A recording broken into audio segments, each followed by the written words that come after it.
எங்க ஆபத்து நடந்தாலும் பாதிக்கப்படுறவங்களுக்காக ஒவ்வொரு மனிதனும் ஓடி போய் உதவணும் அப்படிங்கிறதான் மனித நேயம். அது வசதியானவங்க ஏழை அப்படிங்கிறதுலாம் முக்கியம் இல்லை. வசதியானவங்களுக்கும் ஒரு ஆபத்து நடக்கலாம், ரோட்ல விழுந்து கிடக்கலாம்,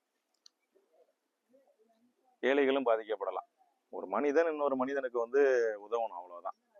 இந்த கருணையோடையும் இரக்கத்தோடையும் இருக்கணும் அப்படிங்கிறது எல்லா மதங்களுமே அதான் சொல்லுது. இந்து மதமா இருக்கட்டும், கிறிஸ்தவ மதமா இருக்கட்டும், இஸ்லாம் மதமா இருக்கட்டும், எல்லாமே இந்த கருணை வடிவா மனிதன் இருக்கணும் அப்படிங்கிறது தான். அந்த வகையில சபலக்காரன்ல தீ விபத்து அப்படின்னோடனே நம்ம எல்லாருடைய கண்ணும் கலங்கிட்டு, அதுல நான் இப்போ செய்தியாளராக செய்தி எடுக்க வரும்போது கேள்விப்பட்டது என்னன்னா, இவங்க எல்லாருமே வேலைக்கு போயிட்டாங்க அப்படின்னு. வயல் வேலைக்கு. வேலைக்கே யாருக்குன்னா எல்லா மனிதர்களுக்காக தான். யாரும் வீட்டில் சொகுசா இருக்கிற இடம் கிடையாது. எல்லாரும் காலையில எழுந்தா மற்றவங்களுக்காக இவங்க வீட்டை விட்டு வேலைக்கு போகும்போது இந்த நிகழ்வு நடந்திருக்கு. கடவுள் கூட இருக்காரு அப்படிங்கிறதுக்கு உதாரணமா யாருக்கும் எந்த ஆபத்தும் ஏற்படலை. பொருட்கள் சேதங்கிறத நம்ம இன்னைக்கு நிவர்த்தி பண்ணிடலாம். அதுதான் நம்ம பண்ணிட்டு இருக்கோம். ஒவ்வொரு தரப்புமே பண்ணியிருக்காங்க.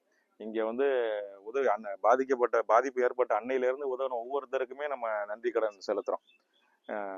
யாரெல்லாம் உதவி இருக்காங்கன்னு பேர் பட்டியல் இல்லை, இருந்தாலும் யாரெல்லாம் உதவுனாங்களோ நமக்கு தெரிஞ்சோ தெரியாமலோ அவங்க எல்லாருக்குமே நாங்கள் நன்றி தெரிவிச்சுக்கிறோம்.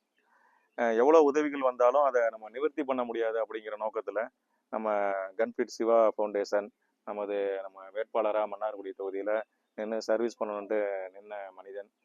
தொடர்ச்சியாக நம்மளால் என்ன முடியுதோ அது ஒவ்வொருத்தர்கிட்டையும் உங்களால் என்ன முடியுது நீங்களும் பண்ணுங்கன்னு சொல்லி நலத்திட்டமாக இந்த உதவியை பண்ணியிருக்காங்க. தொடர்ச்சியாக இந்த உதவி இருக்கும். இந்த வீடியோ பார்க்குறவங்களும் இந்த வீடுகளுக்கு சேர்ந்த நபர்களுக்கும் மற்றும் உங்கள் பகுதியில் யாரும் பாதிக்கப்பட்டிருந்தாலும் உதவணும் அப்படிங்கிறத நோக்கம்.